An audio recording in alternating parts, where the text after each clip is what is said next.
안녕하세요. 사연에 빠지다의 DJ 민영입니다. 오늘도 두 가지 사연 준비되어 있으니 끝까지 함께 해주시고요. 그럼 구독과 좋아요 버튼 눌러주시고 오늘의 사연 바로 시작해 볼게요. 안녕하세요. 저는 환갑을 넘긴 평범한 가정주부입니다. 이 나이쯤 먹으니 나이를 허투루 먹은 건 아닌지 남들만큼이나 제 인생에도 차곡차곡 이야기들이 쌓이더군요. 말주변은 없지만 재미있게 들어주십사 부탁드립니다. 저는 꽤 유복한 환경에서 자랐습니다.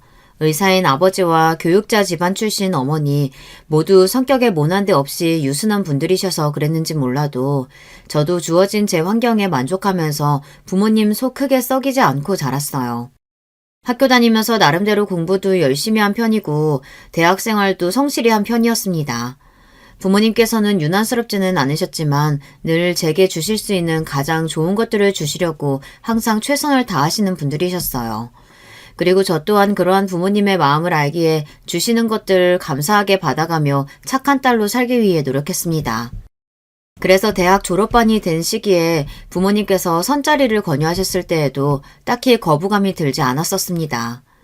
요즘 아가씨들이야 자유롭게 연애하면서 결혼할 사람도 스스로 고르는 게 당연하지만 저 결혼할 때만 해도 아직 부모님들이 먼저 신랑감을 고르시는 경우가 왕왕 있었습니다. 거기다 그때까지 부모님들이 제게 해주셨던 것들이 저에게도 늘 좋은 선택이었던 경우가 대부분이었기에 어련히 괜찮은 분을 골라주셨겠지 싶은 마음도 들었습니다. 남편은 소위 말하는 개천용이었습니다. 찢어지게 가난한 집 장남으로 밑에 둘 있던 동생은 어려서 잃고 홀어머니의 사랑과 희생을 한몸에 받으며 공부를 해서 의사가 된 기반이라고는 하나도 없이 오로지 자기 머리 하나만으로 성공한 사람이었습니다. 믿을 거라곤 자기 자신밖에 없는 사람답게 선자리에서 처음 만난 남편의 두 눈은 자신감으로 가득 차 있었습니다. 대학 졸업반이 될 때까지 변변찮게 제대로 된 연애 한번 못 해봤던 제가 보기에도 남편의 외관은 꽤나 준수한 편이었습니다. 성공한 사람 특유의 자신감 있는 눈빛과 멀끔한 생김새에 첫 만남에서도 제법 호감이 갔습니다. 동시에 부모님께서 왜 이 사람을 소개시켜 주셨는지도 이해가 갔어요.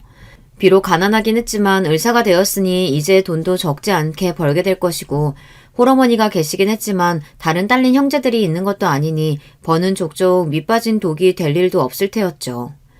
집안은 별 볼 일 없었지만 저희 집이 유복한 편이니 제 입장에서는 괜찮은 신랑감을, 남편 입장에서는 앞으로의 미래의 탄탄대로가 되어줄 든든한 처가를 얻을 수 있는 서로에게 꽤 나쁘지 않은 상대였습니다. 결혼 전 상견례에서 처음 만난 시어머니는 자신감 넘치는 남편과는 다르게 연신 제 부모님께 고개를 조아리며 송구스러워 하셨습니다. 그간 없는 집에서 하나 남은 아들 뒷바라지하느라 고생하셨을 시어머니의 노고를 떠올리니 이제는 조금 더 어깨 펴시고 사셔도 괜찮을 텐데 앞으로 내가 좋은 것 많이 드시게 하며 잘해드려야겠다 마음먹었습니다. 그렇게 남편과의 신혼생활이 시작되었습니다. 사실 결혼은 했지만 의사라는 직업이 워낙 바쁘다 보니 남편과 오롯이 둘만 보내는 시간이 그렇게 많지는 않았어요. 저희 부모님께서는 외동딸인 제가 시집을 갔으니 얼른 손자를 보고 싶으셨던지 은근히 기대를 하셨지만 아직 저와 남편은 젊었고 아이가 급하다는 생각이 딱히 들지도 않아 굳이 아이 갖기를 서두르지는 않았습니다. 시어머니께서는 여전히 남편의 고향집에 머무르시며 드물게 저희 집에 오실 때에도 길게 머물지 않으셨어요.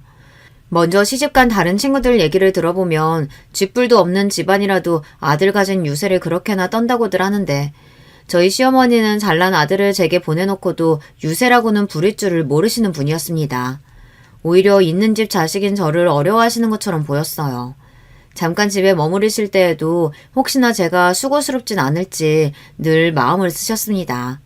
어머니께서 그러실 때마다 저는 오히려 더 마음이 쓰여 잠깐 계시는 동안이라도 좋은 것 보여드리고 맛있는 것 드시게 하겠다고 나름대로 애를 썼습니다. 이상한 낌새를 느낀 건 결혼한 지 1년이 다 되어갈 때쯤이었습니다. 어느 날 집으로 걸려온 전화를 받자 웬 모르는 여자의 목소리가 들려왔어요.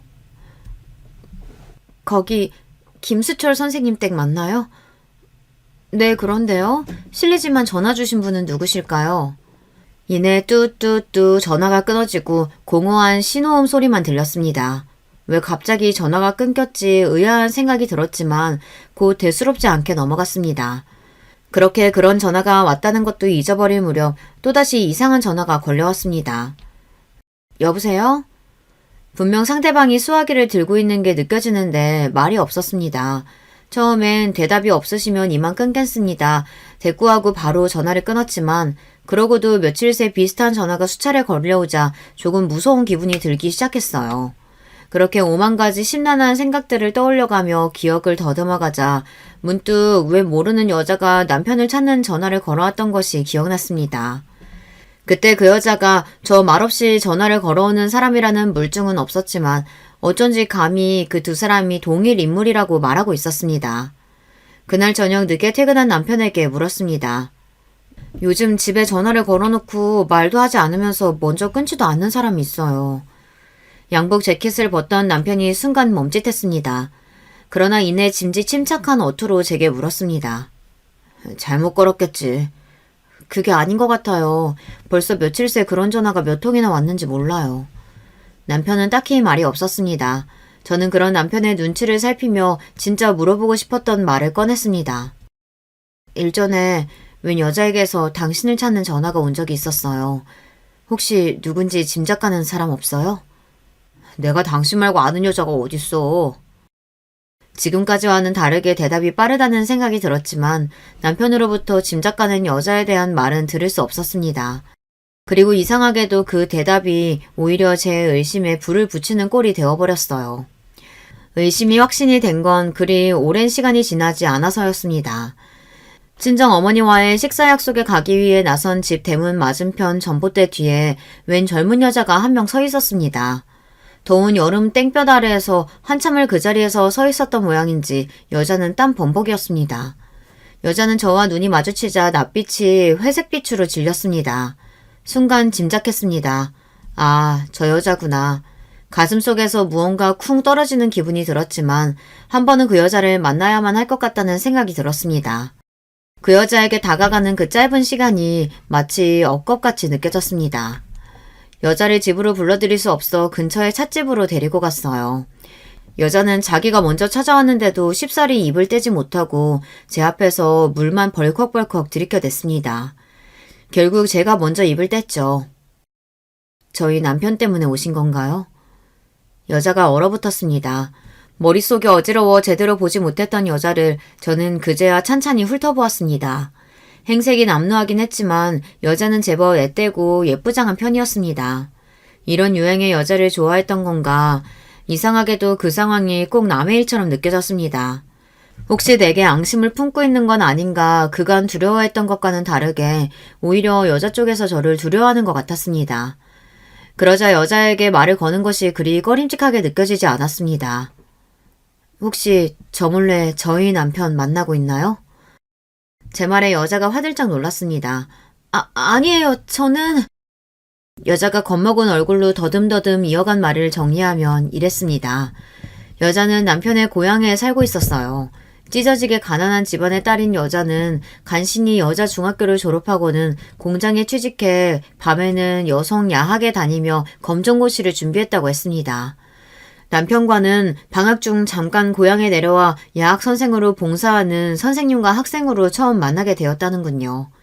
비슷한 환경에서도 서울까지 유학을 가서 의대생이 된 남편이 순진한 시골 아가씨 눈에 얼마나 멋진 남자로 비춰졌을지는 말할 것도 없겠죠. 남편은 여자에게 늘 친절하고 유머가 넘쳤으며 여자가 마음을 빼앗긴 건 당연지사였습니다. 그러나 짧은 만남은 남편의 방학이 끝나며 끝을 맺었습니다.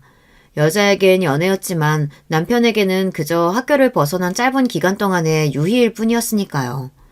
여자는 뒤늦게 자신이 농락당했음을 깨달았지만 가진 것 없는 시골 아가씨가 할 수 있는 건 아무것도 없었죠.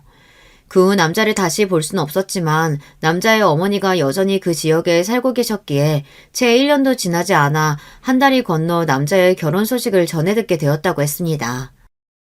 그래서 저희 집에 전화를 건 건가요? 당신을 배신한 남자가 어떤 여자와 결혼했나 궁금해서요?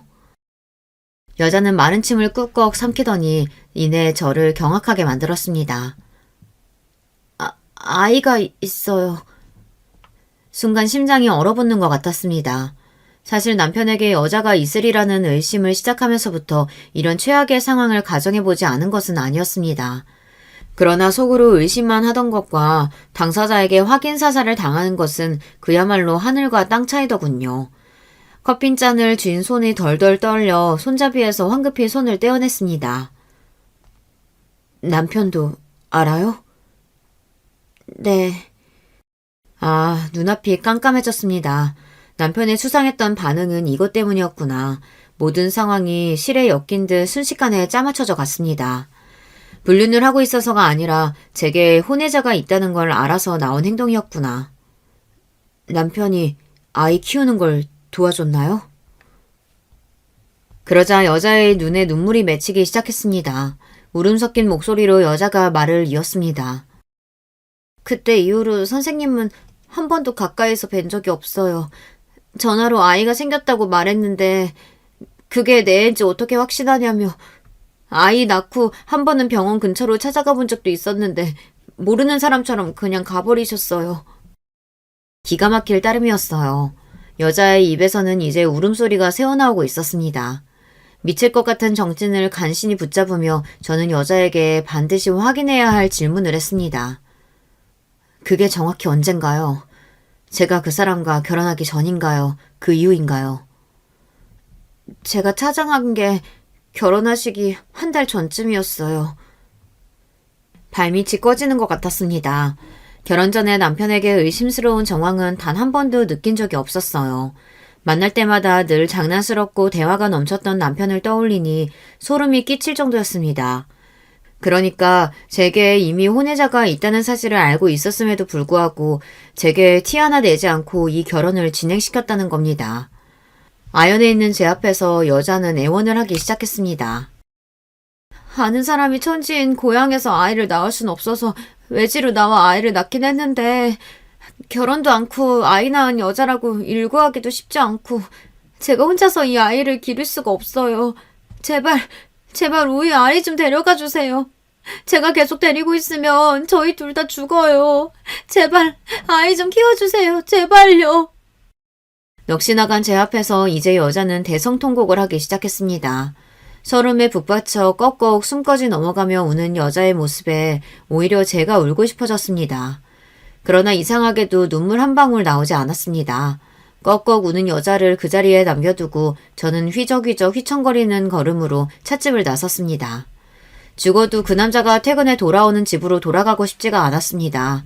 그렇다고 친정으로 갈 수도 없었죠.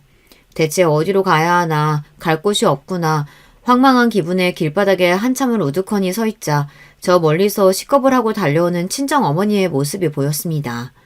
말도 없이 약속 장소에 나타나지 않는 딸네 집에 전화를 수십 통 걸어도 응답이 없자 무작정 제 집 근처부터 뒤져보셨던 모양이에요. 세상에, 이게 무슨 일이야? 너 얼굴이 왜 그래? 무슨 일이야, 우리 딸? 친정어머니의 얼굴을 보자 그제야 눈물이 왈칵 쏟아졌습니다. 묻는 말에 대답은 않고 하염없이 눈물만 쏟는 딸을 보는 엄마의 얼굴이 무너져 내렸습니다. 저는 그대로 엄마의 손에 이끌려 친정으로 갔습니다. 꼴이 말이 아닌 두 모녀의 얼굴을 본 아버지도 당황스러운 얼굴이 되었어요. 양쪽에서 쏟아지는 한참의 추궁 끝에 결국 저는 일의 전말을 모두 실토하고 말았습니다. 말을 모두 마쳤을 때 시체처럼 굳어버린 두 분의 모습을 보고 가슴이 찢어질 것처럼 아팠어요. 한참을 굳어 계시던 아버지가 갑작스레 자리를 박차고 나가셨습니다. 눈물도 이야기도 쏟아낼 만큼 쏟아낸 저는 이내 탈진하여 기절한 것 같은 잠에 빠졌습니다. 이후 며칠을 신혼집으로 돌아가지 않고 친정집에 머물렀어요. 남편에게서 따로 연락이 전해지진 않았습니다. 저는 묵묵히 친정어머니가 해주는 밥을 먹으면서 차츰 상태를 회복해 갔습니다. 그러고도 며칠이 더 지나서야 비로소 남편을 만날 수 있었습니다. 갈라설 때 갈라서더라도 한 번은 그 남자를 만나야 할 것 같았습니다. 부모님께 남편을 만나야겠다고 말씀드리자 못마땅한 표정으로 탐탁지 않아 하셨지만 그저 제가 하고자 하는 것은 다 들어주고 싶으신 모양이셨던지 더는 저를 말리지 않으셨습니다. 그동안에는 남편이 저를 만나려 해도 중간에서 막으신 모양이었는지 처갓집으로 오라는 연락에 남편은 불이 나게 달려왔습니다. 오랜만에 본 남편의 얼굴은 멍투성이에 찢긴 상처까지 있었습니다.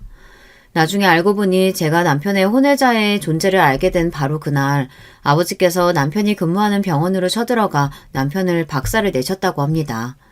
잘난 얼굴을 흠씬 두들겨 맞아 볼품없는 꼴이 된 것을 보니 저 낯짝으로 잘도 어린 것을 꼬여냈겠거니 심사가 뒤틀렸습니다. 대뜸 제 앞에 무릎을 꿇은 남편에게는 한마디의 말도 건네지 않았습니다. 한참을 꿇어앉아 있어도 제가 말 한마디 붙이지 않자 남자가 먼저 입을 떼었어요. 결혼 전 일이야. 그래서 실소조차 나오지 않았습니다. 여전히 제게서 반응이 없자 남편이 마른 침을 꿀꺽 삼키고 말을 계속했습니다. 당신 만나기 전 일이야. 결혼 후에는 당신 말고 그 누구도 만난 적 없어. 실수야. 맹세코 당신을 기만한 적은 없어. 감히 내 앞에서 기만을 입에 올리다니 그 가증스러운 낯짝에 침이라도 뱉어주고 싶었습니다. 그때였습니다. 나랑 상관없는 애야. 당신이 만날 일도 없고 앞으로 당신이 낳을 아이만 내 아이야. 이게 무슨 정신 나간 소린가. 얼굴색 하나 안 변하고 제 자식을 2번이나 버린 눈앞의 남자가 낯설게 느껴졌습니다. 도대체 제가 지난 1년간 함께 살던 남자는 누구였을까요? 제 핏줄도 내팽개치는 남자가 저를 사랑해서 이렇게 붙들어 두는 걸까요?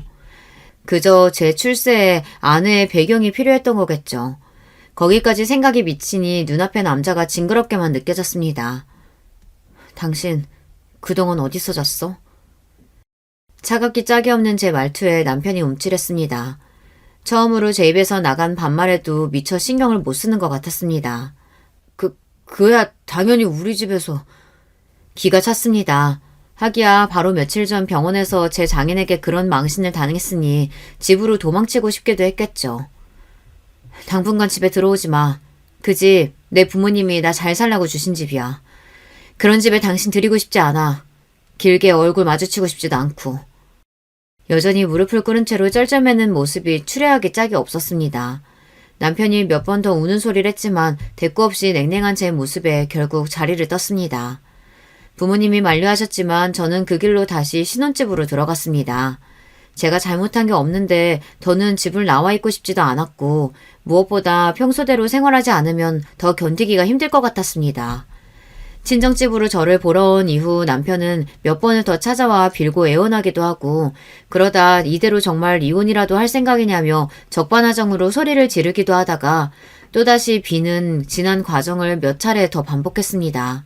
그리 반짝반짝 보이던 남자가 사실은 별 볼 것 없는 작자였다는 것을 하루하루 더 실감하면서 저는 남편에게 서서히 정을 떼갔습니다.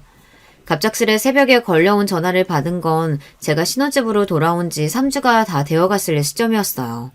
발신지는 병원이었습니다. 억수같이 쏟아지는 빗길을 뚫고 병원 응급실에 도착했을 때 제가 마주한 건 싸늘하게 식은 남편의 시신이었어요. 빗길에 미끄러진 차가 전봇대를 들이받으며 사고가 났다더라고요.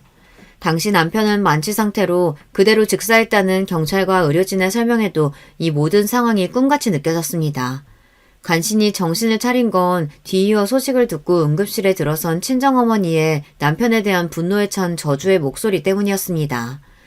기어이 내 딸 신세를 망쳤다며 가슴을 쥐어뜯던 엄마를 보자 이제야 정말 내가 가부가 되었구나 차츰 실감이 나기 시작했어요. 급하게 차려진 빈소 구석에 멍하니 한참 앉아있으니 정신이 나간 듯한 웬 노파가 휘청휘청 빈소 안으로 들어왔습니다. 시어머니였습니다. 남편의 영정사진을 보고 털썩 주저앉은 시어머니의 등 뒤로 포대기를 들쳐맨 사내아이의 까만 뒤통수가 보였습니다. 갓 돌을 넘긴 듯 보이는 아이는 엎드려 소리도 내지 못하고 숨죽여 오열하는 제 할머니 등이 답답한지 내려오려고 낑낑대고 있었습니다. 제 아버지를 많이 닮았더군요. 순간 온 세상이 빙글빙글 도는 것 같았습니다. 한참을 악을 쓰다 탈진해 잠시 자리를 비웠던 제 친정어머니가 아버지의 부축을 받으며 빈소로 돌아오다 사돈의 등에 엎어져 있는 아이를 보곤 그대로 뒤로 넘어가셨습니다. 시어머니는 갑작스레 아들을 잃은 슬픔에 정신을 못 차리면서도 감히 며느리의 얼굴을 똑바로 쳐다보지 못하셨습니다. 저도 순간 눈을 질끔 감고는 입을 뗐어요. 아이 엄마는요? 시어머니는 곧 죽을 것 같은 기어들어가는 목소리로 대답했습니다.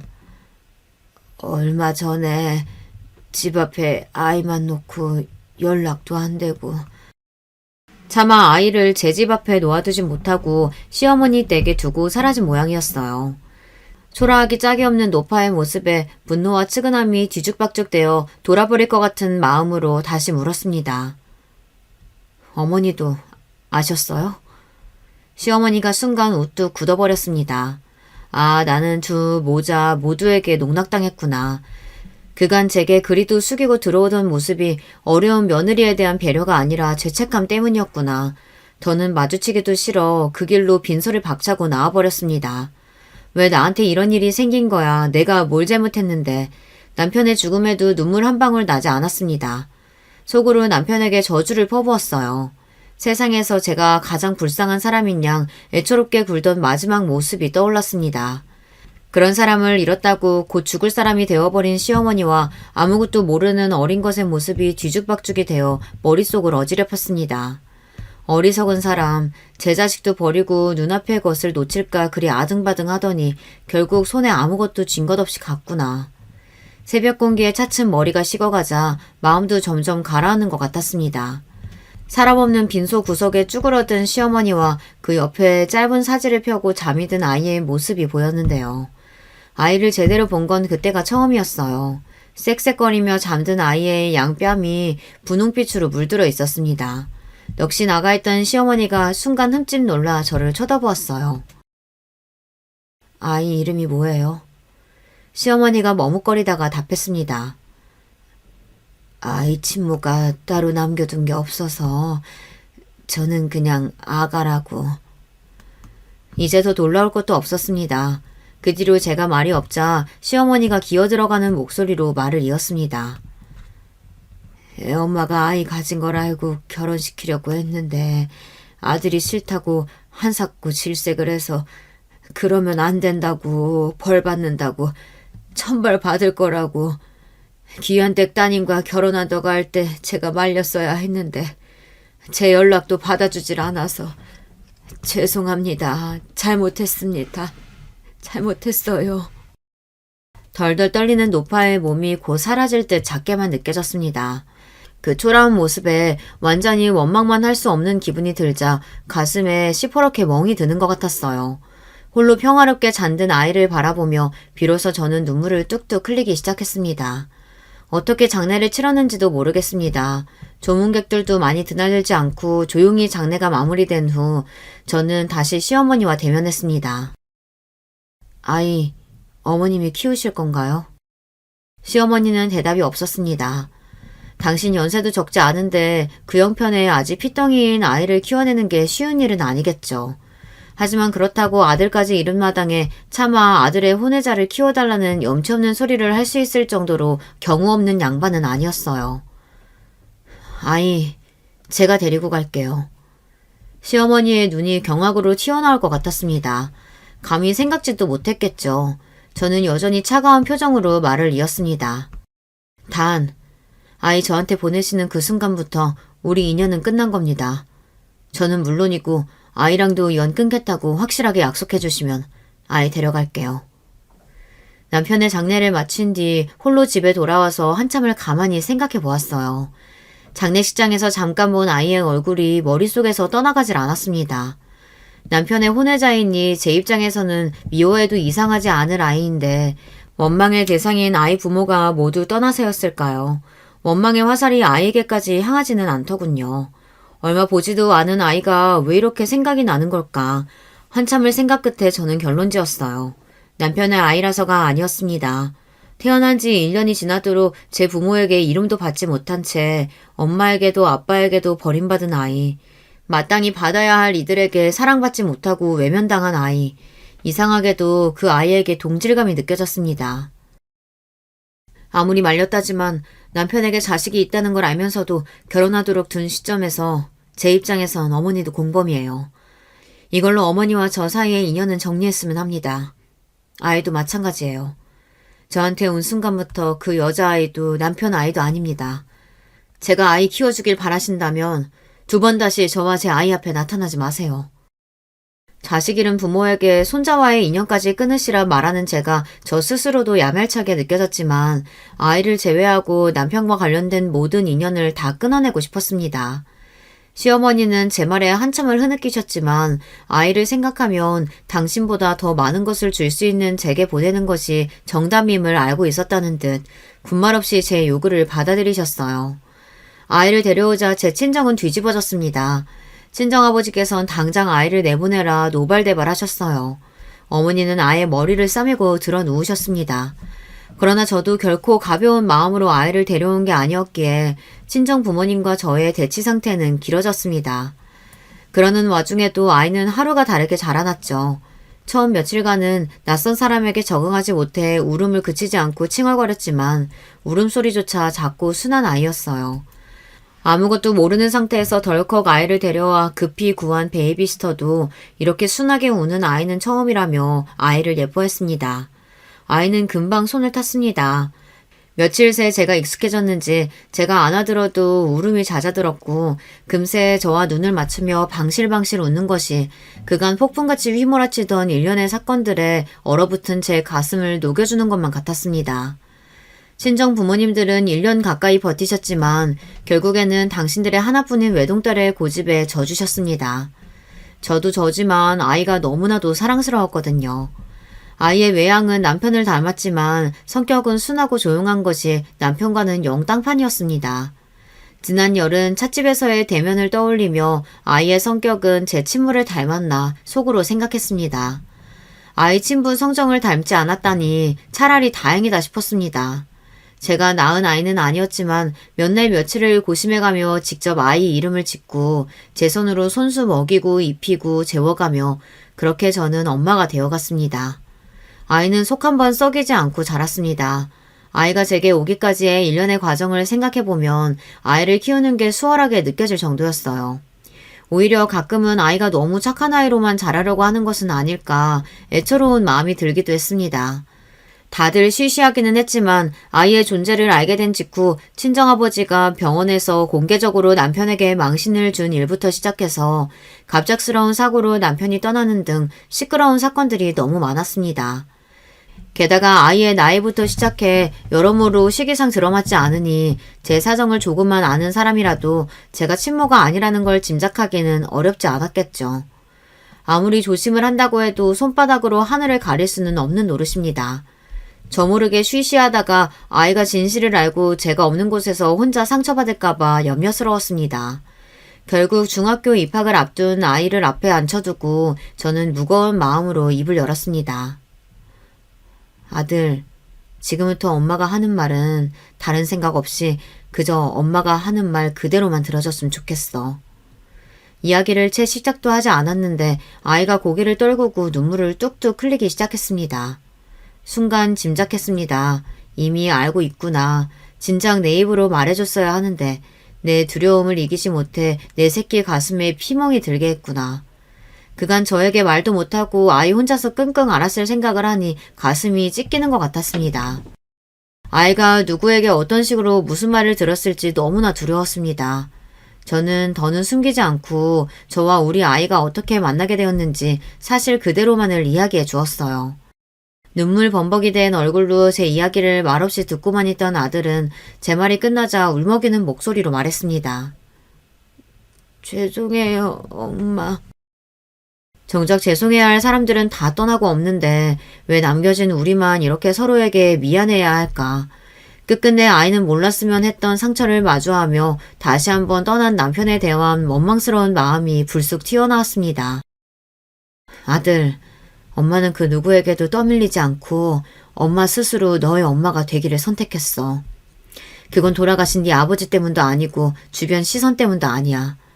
그저 네가 엄마의 아들로 세상에 와줬기 때문에 내가 너의 엄마가 된 것뿐이야. 다른 모든 엄마들이 그런 것처럼. 그건 아들에게 하는 말이기도 했지만 저 스스로에게 하는 다짐이기도 했습니다. 피가 섞이지 않으면 어떤가요? 제게는 그 무엇을 주어도 바꾸지 않을 세상에 단 하나뿐인 제 아이인 것을요. 그렇게 아이와 둘이서 부둥켜 안고 얼굴이 퉁퉁 부을 때까지 실컷 울었습니다.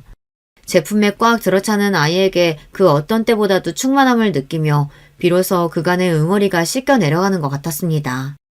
아이는 머리도 좋은 편이었습니다. 제가 부러워시키지 않아도 제 스스로 자기 공부를 찾아서 했고 공부도 곧잘 했습니다. 이과 쪽 머리가 좋은 걸로 봐선 아버지 머리를 닮은 모양이었어요.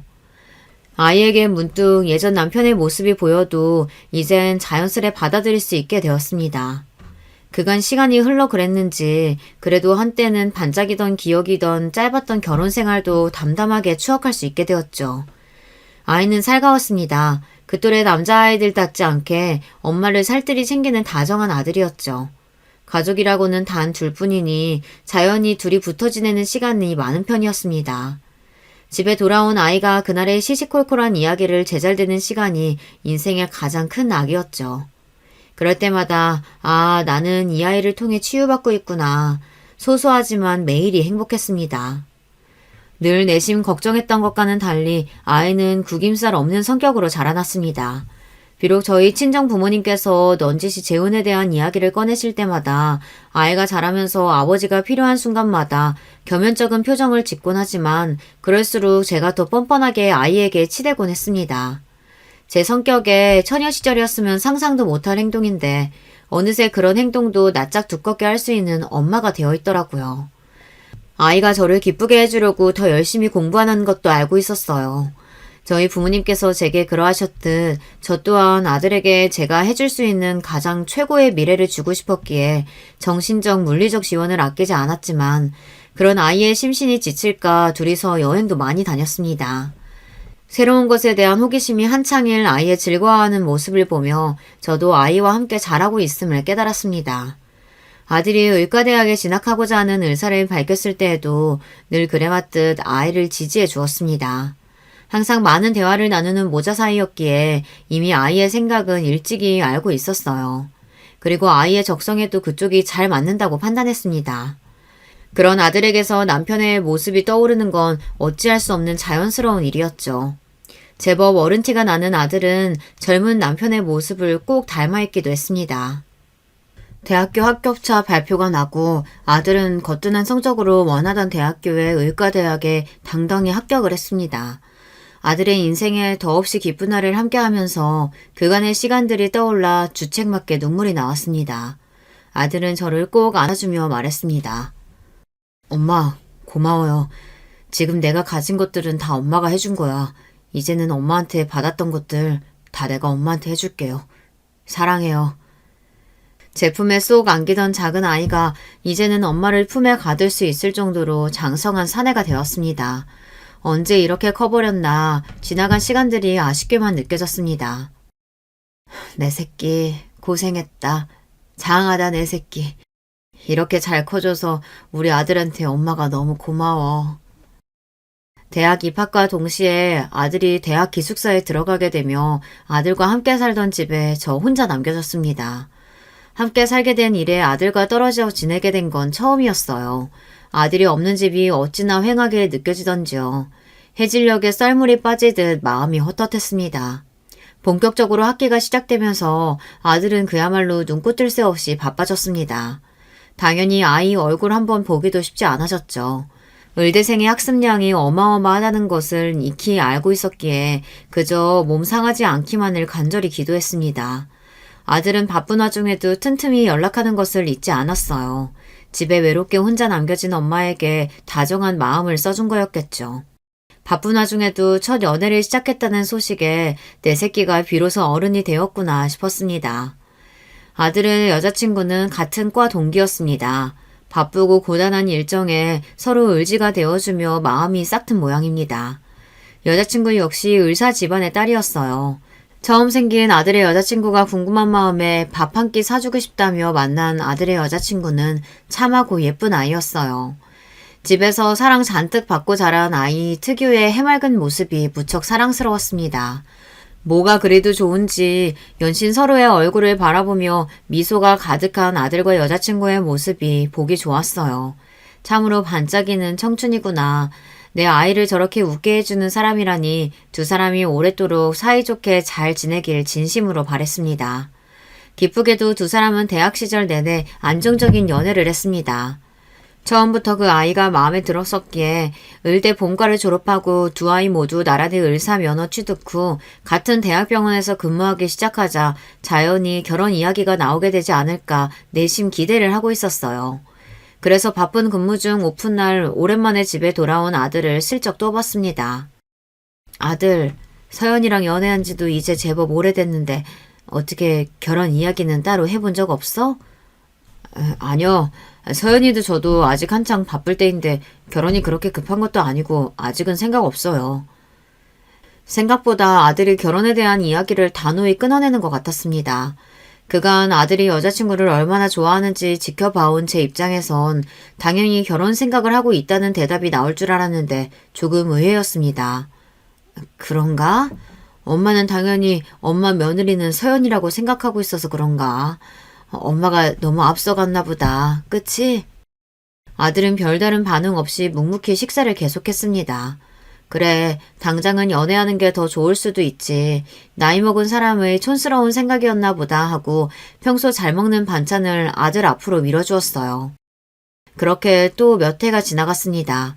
아들은 이제 제법 의사 선생님 태가 났습니다. 대학병원 교수를 목표로 학업도 병행하고 있었기에 아들 말처럼 정신없이 바쁘기도 했습니다.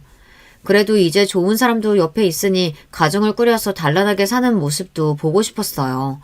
넌지시 아들에게 이제 슬슬 결혼을 계획해보는 게 어떻겠냐고 옆구리를 찔러보았습니다. 아들은 딱히 대답하지는 않았지만 가만히 고개를 끄덕였습니다.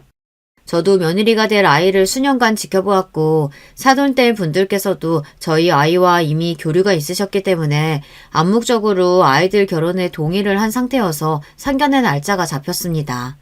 사돈어른 되신 분들도 의사셔서 일전에 건너서 몇 번 뵌 적이 있었어요. 사부인 되실 분은 아직 뵙지 못했었지만 우리 예비 며느리를 저렇게 사랑 가득한 아이로 키워주신 분이니 분명 좋은 분이시겠거니 생각하며 아들과 함께 약속 장소인 고급 한정식당으로 들어갔습니다. 저희보다 조금 이르게 도착하신 사돈내외와 인사부터 나눈 뒤 식사가 시작되었어요. 사돈어른은 풍채가 좋고 웃음소리가 시원한 화통한 인상의 호남이셨습니다. 사부인 되실 분은 세련된 인상을 풍기셨어요. 한번 보는 걸로 상대를 다 알 순 없지만 그래도 첫인상이 좋아 모든 일이 순조롭게 풀릴 것만 같다는 기분 좋은 예감이 들었습니다. 식사를 하는 동안에는 구체적인 결혼 일정 조율보다는 서로의 안부와 신변 잡기에 대한 가벼운 이야기를 나누며 화기애애한 분위기를 이었습니다. 이윽고 식사가 얼추 마무리되고 후식이 들어오자 사돈어른께서 조심스럽게 말씀을 꺼내셨습니다. 사부인께서 홀로 아들 키워내시느라 그간 노고가 많으셨다고 들었습니다. 저희는 부부 둘이서 딸아이 하나 키워내기도 여간 힘든 일이 아니었는데 정말 존경스럽네요, 사부인. 얼핏 외아들을 홀로 키운 홀어머니의 노고를 치하는 말로 들렸지만 그간 숱하게 겪었던 경험을 통해 단지 그 뜻만이 전부가 아님을 기민하게 알아챌 수 있었습니다. 아들이 남편의 혼외자라는 것을 알고 있는 사람들 특유의 조심스러운 태도가 사돈어른에게도 비쳤거든요. 제가 아들의 친모가 아니라는 것을 이미 알고 계신다는 전제하에 말을 이었습니다. 자식 키우는 일은 어떤 부모에게나 제 살 깎아내어주는 일이겠죠.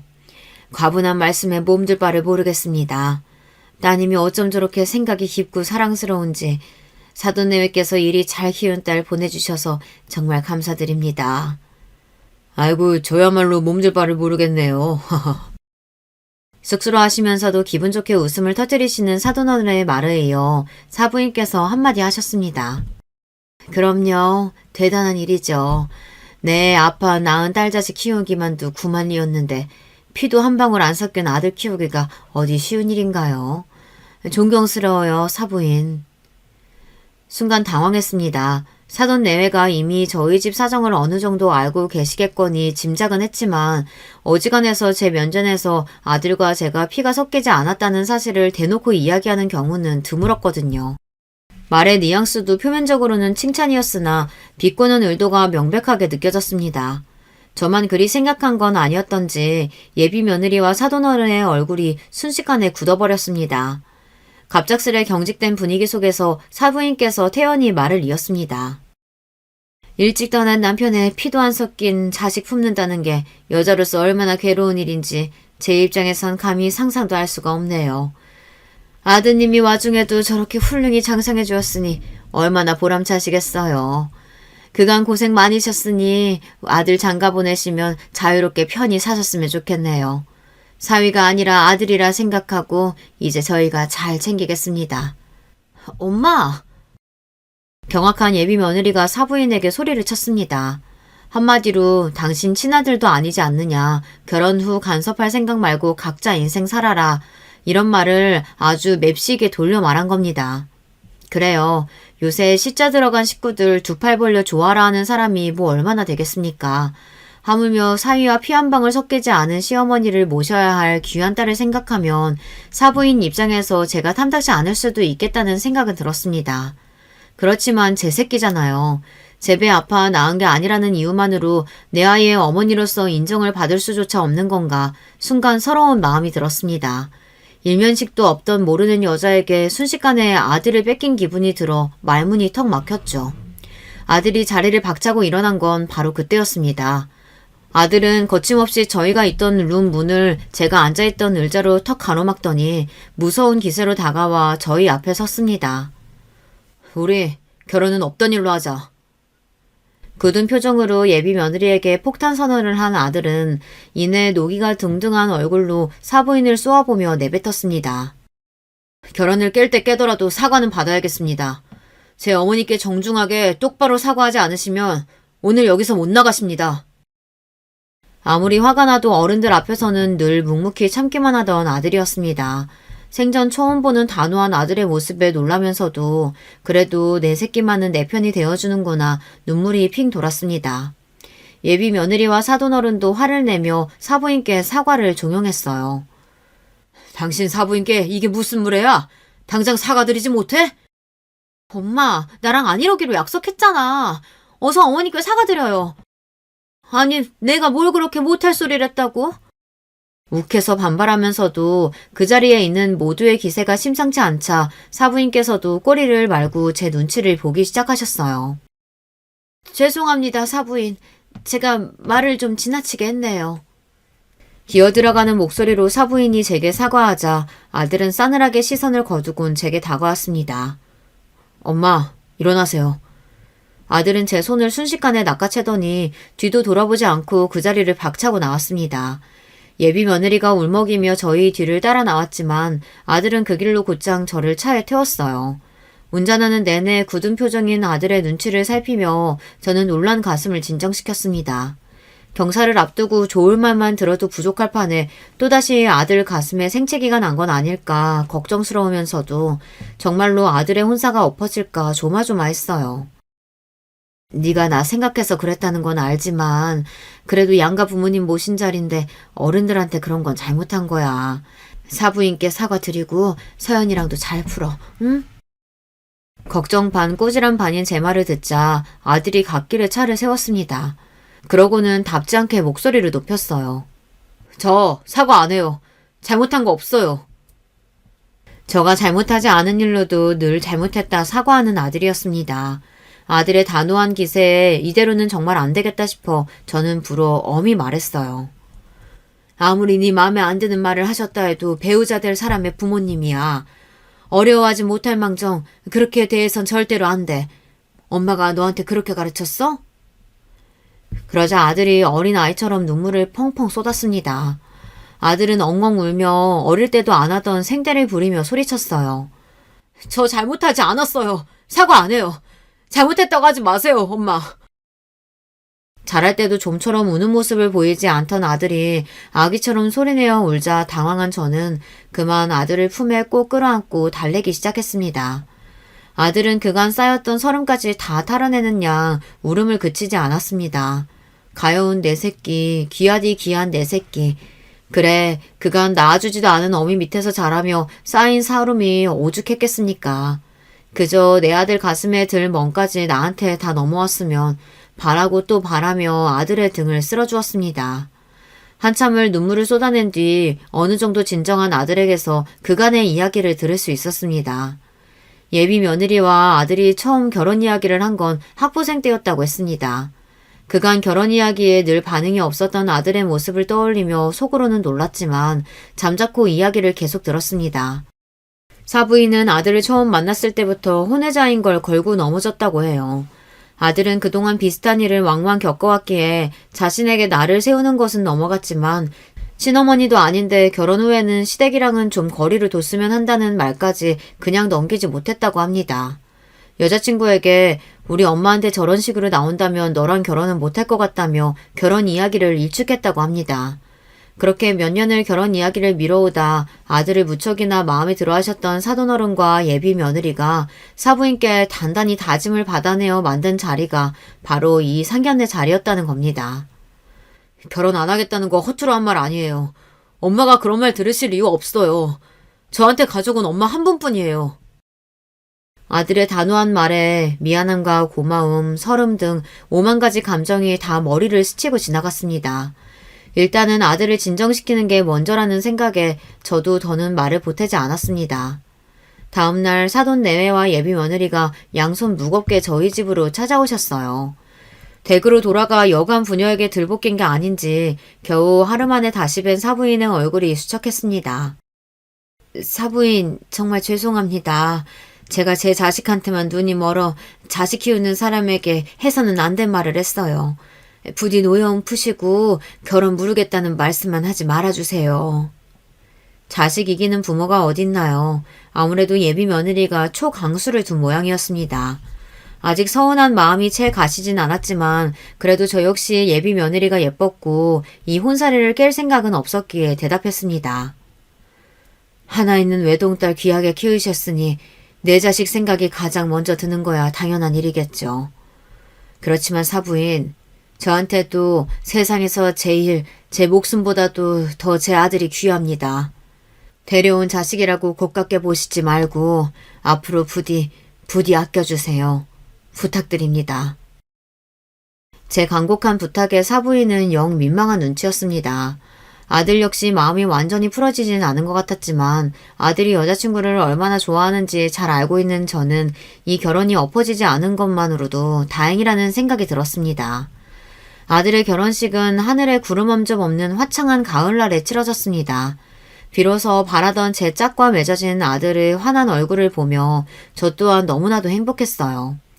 아들을 키우며 겪었던 희노애락이 한순간에 스쳐 지나가는 것 같아 두 눈에는 그렁그렁 눈물이 맺혔지만 그럼에도 온종일 미소가 끊이지 않았던 정말이지 좋은 날이었습니다. 저는 지금 아들 내외와 함께 살고 있어요. 먼저 학가를 제안하는 며느리의 말에 식겁해서 대답했어요. 요즘 시어머니 모시려는 사람이 누가 있다니? 너희 불편해서 안 돼. 하며 손사래를 쳤지만 저희 둘 다 병원 때문에 집에 돌아가기도 힘든데요, 뭘. 저희 둘만 살았다간 밥도 제대로 못 챙겨 먹고 굶어 죽을걸요? 저도 살림이라면 젬병이고 가엾다 생각하시고 저희 좀 도와주세요, 어머니. 하며 살갑게 애교를 떠는 며느리에게 염치 없게도 그만 넘어가 버리고 말았습니다. 그럼 너희 적응할 동안 딱 1년만 하던 것이 첫 손주가 태어나고 작년에 막내 손녀가 태어나면서 아들 내외는 그대로 저희 집에 주저앉아 버렸습니다. 살면서 이렇게 북적이는 환경에서 살아본 역사가 없는 저로서는 매일매일이 정신없는 하루였지만 덕분에 입에 넣고 굴리고 싶을 정도로 귀여운 손주 녀석들 재롱 보는 낙으로 행복하게 살고 있습니다. 고생 끝에 낙이 온다죠. 제 인생에 가장 큰 낙을 가져다준 아들 내외와 손자 손녀들과 함께 앞으로의 여생도 충만하게 살아갈 수 있을 것 같습니다. 늙은이의 긴 이야기 들어주셔서 정말 감사드립니다.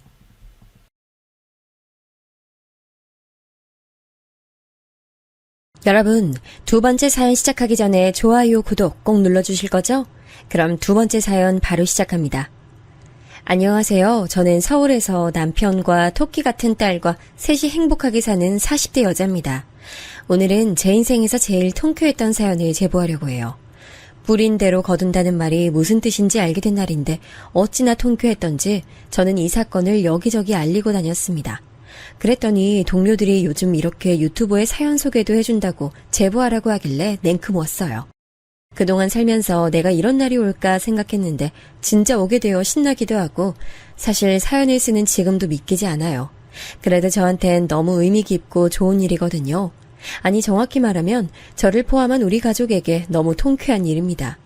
일단 제 소개를 먼저 하자면 저는 어려서부터 엄마가 계시지 않아 아빠와 2살 위 언니와 셋이 살았어요. 엄마가 뭐 집을 나갔거나 아빠와 안 맞아 이혼했거나 그런 건 아니고 아파서 돌아가셨습니다.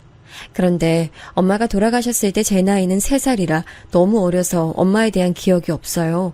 그저 집에 걸려있던 사진에서만 엄마 얼굴을 볼 수 있었죠. 아빠한테 듣기로는 아빠와 엄마는 소꿉친구였다고 하던데 그래서 그런가 아빠는 엄마를 평생 잊지 못하고 계세요.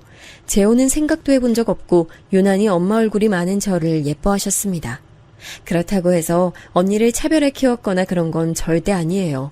우리 아빠지만 언니와 저는 아빠만큼 이렇게 동등하게 딸들을 대할 수 있는 게 가능한지 얘기할 정도로 서로 사랑을 더 받았다고 주장하거든요.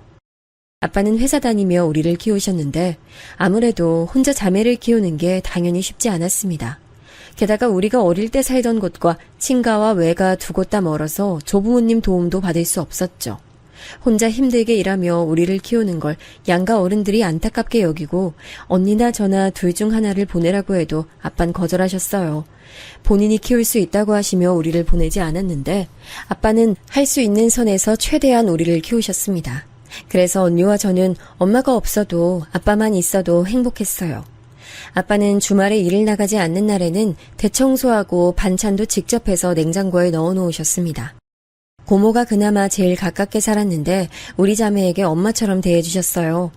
반찬도 자주 가져다 주시고 언니와 절 데리고 옷도 사러 가고 아빠가 남자라 아무래도 섬세함은 없었는데 여자들만 아는 그런 부분에서도 큰 도움을 주셨습니다. 그래서 저와 언니는 엄마가 없어도 그게 불행으로 여기지 않았고 부끄럽지도 않았어요. 아빠는 엄마를 잊지 못해 매번 제사를 꼭 챙기고 엄마 생일도 챙기셨는데 그만큼 우리에게도 최선을 다하셨습니다. 다만 회사에 다니며 키우는 게 여건상 힘드니까 혼자 고생을 많이 하셨죠. 언니는 지금도 너무 선하고 착하고 다정한 사람인데 어렸을 때부터 그랬습니다. 선생님들도 언니한테 입을 모아 칭찬하고 언니는 조용하고 성실한 학생이었어요. 반대로 저는 매우 활발하고 장난도 많은 성격이었는데 저 때문에 언니가 초등학생 땐 대신 제 친구들에게 가서 사과하기도 했어요. 사실 그때는 저한테 엄마가 없다고 놀린 남자애를 때려줬던 거라 언니가 가서 사과하는 게 마음에 들지 않았는데 언닌 그런 저에게 이렇게 말했습니다. 연주야, 아무리 그래도 사람 때리면 안 돼. 엄마 없단 소리 듣기 싫으면 더 그렇게 행동하면 안 돼. 하지만 제가 먼저 놀렸어. 나보고 엄마 없다고 뭐라 하잖아. 언니가 엄마 없는 건 부끄러운 게 아니라며. 부끄러운 건 아니지. 근데 그렇게 친구 때리면 나중에 우리가 불리해져. 언니 말 들어. 지금 생각하면 그때 언니도 고작 초등학생이었는데 우리 언니지만 진짜 대단하지 않나요? 아빠는 우리 자매에게 최선을 다했지만 여자인 우리를 하나부터 10까지 챙기는 데에는 무리라고 했잖아요. 근데 적어도 저는 이 부분에 잘 해당하지 않는데 언니가 저를 다 챙겨줬기 때문입니다. 치마를 입을 때 조심해야 하는 것부터 속바지 입는 것 같은 아주 기본적인 것을 언니는 특유의 인내심 있고 조곤조곤한 말로 설명해줬어요. 물론 괄괄했던 저는 언니가 그렇게 알려줘도 매번 놀이터에서 남자아이들과 놀고 뛰어다니느라 무릎에 상처가 가득했고 옷에는 흙이 덕지덕지 있었지만요. 그런 저와 다르게 언니는 학교에서도 아주 모범생이었고 선생님들의 사랑도 받고 학교 교우관계도 아주 좋게 중학교를 전교 1등으로 졸업했습니다. 명문고에 진학하라는 선생님들 말에도 언니는 아빠에게 부담 주는 게 싫어서 우리 동네에 있던 그냥 일반고에 들어가게 됐는데 정확히 이때부터 우리 가족의 고통이 시작됐어요.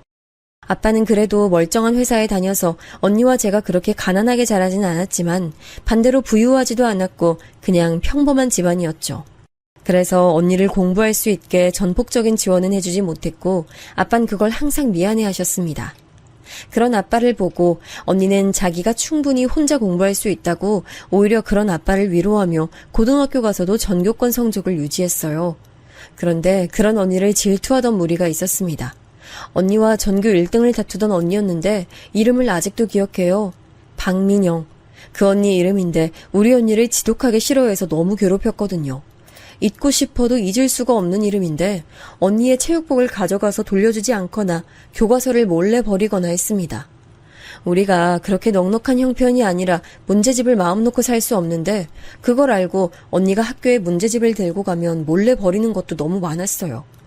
착한 언니는 그걸 알면서도 혼자 속상해하며 저와 아빠에겐 말도 하지 않아서 이것도 나중에 알게 됐습니다.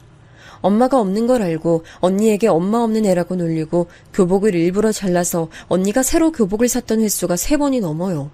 언니 성격이 저 같았으면 네가 뭔데 이러냐고 맞서 싸우기라도 할 텐데 언니는 착하고 조용해서 가만히 당하기만 했죠. 그런 언니의 성격은 박민영 언니의 심기를 더 건드렸는지 나중엔 책상까지 뒤엎었고 그걸 보다 못한 같은 반 친구들이 담임 선생님께 말해서 나중에서야 모든 일이 밝혀졌죠. 그때 아빠도 학교에 가셨는데 저는 엄마 제사 때도 못 보던 아빠의 눈물을 그날 봤고 언니는 그런 아빠에게 미안해 어쩔 줄 몰랐습니다. 언니 잘못이 전혀 없다는 걸 학교 선생님들도 알고 계셨는데 공교롭게도 박민영 언니 엄마가 학교 학부모회 회장이었고 아주 큰 영향력을 행사하고 있어 학교에서 알아도 큰 조치를 해주지 못했습니다. 그렇게 모두가 알게 된 뒤로도 언니는 괴롭힘 당했는데 오히려 더 심해졌어요. 당연히 언니 성적은 조금 떨어졌습니다. 그래도 높은 성적이었는데 비아냥대며 괴롭히고 자꾸 교복을 사게 만드니까 언니가 너무 괴로워했어요. 그러다 어느 날 사건이 터졌는데 언니가 울며 집에 왔습니다. 우리 언니는 조용하고 침착하지만 절대 눈물이 많은 편은 아닌데 울면서 들어와서 너무 놀랐어요. 아빠는 회사 일이 바빠 야근하는 날이 많아 그날 없었는데 언니는 울며 덜덜 떨었습니다. 그날은 저도 아직도 기억나는데 한겨울이라 매우 추웠어요. 그런데 언니가 아침에 입고 나갔던 교복도 없고 목도리도 없고 무엇보다 길었던 머리가 한쪽이 짧아진 채로 들어왔습니다. 언니, 뭐야? 그 박민영 언니가 이렇게 만들었어? 연주야, 내가 성적 오른 게 화가 났나 봐. 나보고 왜 성적이 오르냐고 정신 차리래. 뭐? 그게 무슨 말 같지도 않은 말이야. 진짜 미쳤나 이것들이. 언니 이제 못 참겠어. 너무 힘들어. 다른 친구들도 나한테 잘해주면 괴롭힘 당할까봐 무서워서 못 다가와. 웬만하면 저에게 힘든 일을 절대 말 안 하는 언니는 서러웠는지 엉엉 울며 내일 학교 어떻게 가냐고 거실에서 하소연하기 시작했어요. 그리고 저는 그런 언니를 보며 발끝부터 머리까지 화가 차올랐습니다. 언니 앞장서. 당장 나와. 걔들 어딨어? 연주야, 그러지 마. 내가 안 괜찮아. 당장 일어나. 아니, 당하고만 있으면 어떡해. 저는 이러지 말라는 언니를 데리고 억지로 밖으로 나와서 무작정 그 언니들이 있는 곳으로 찾아갔습니다. 빨간 미끄럼틀이 있던 놀이터에서 우리 언니 교복 재킷을 들고 있던 박민영 언니가 보였어요. 저는 그냥 무작정 가서 교복을 빼앗고 그 언니 머리채를 잡았습니다. 그리고 그냥 바닥을 뒹굴며 제가 할 수 있는 한 최대한으로 때렸어요. 언니가 저를 옆에서 울며 말려도 들은 척도 하지 않고 그냥 무작정 팼습니다. 그 이후로 어떻게 됐냐고요? 경찰서에 잡혀갔어요. 가서 저는 당당하게 우리 언니가 저 언니들한테 먼저 괴롭힘 당했으니 피해자는 우리 언니라고 말했고 중학교 선생님부터 언니가 다니던 학교의 선생님들까지 죄다 경찰서에 오게 됐습니다. 아빠도 회사에서 일하다 달려오고 그 박민영 언니 엄마도 오고 난리가 아니었어요. 엄마 없는 거 이렇게 티내니? 넌 어린애가 무슨 언니들을 때려? 아줌마 딸은 엄마 있어도 우리 언니 괴롭히잖아요. 저는 적어도 엄마 없어도 그렇게 친구들 이유 없이 안 괴롭히는데요? 뭐? 이게 어디서 말대꾸야? 뭐요? 아줌마 딸한테나 뭐라 하세요. 못 배운 거 당신 딸이잖아.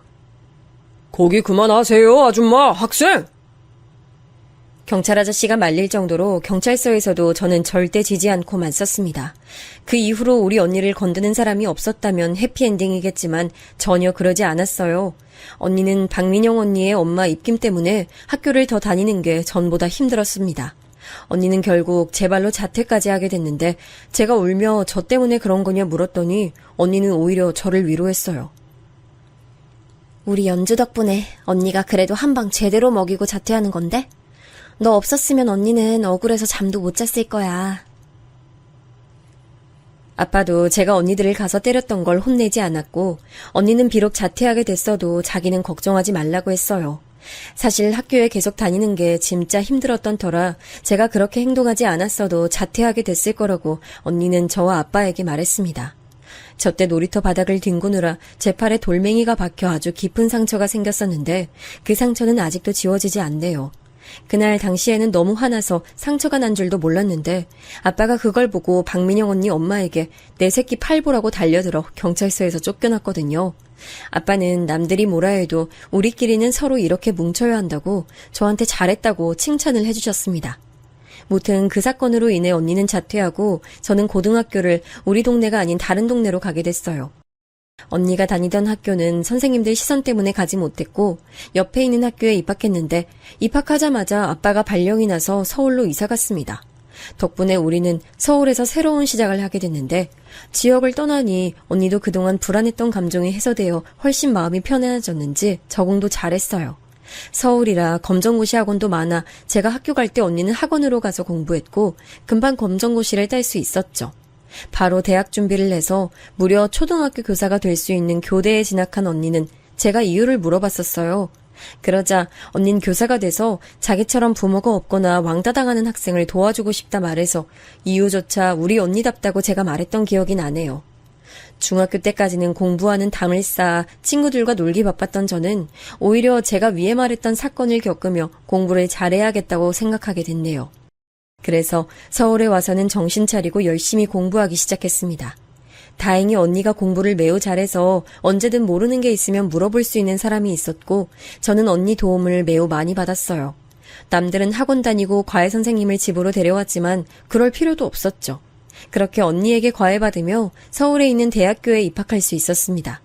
제가 학교에 가게 됐다고 하자 고향 친구들은 매우 놀라워했는데 그 반응이 재밌어서 소식을 알리며 얼마나 웃었나 몰라요. 대학 입학을 앞두고 제가 했던 가장 첫 번째 일은 무려 성형이었습니다. 쌍꺼풀이 진하게 있는 아빠와 언니와 달리 저는 무쌍이라 아빠를 졸라 쌍꺼풀 수술을 하게 됐어요.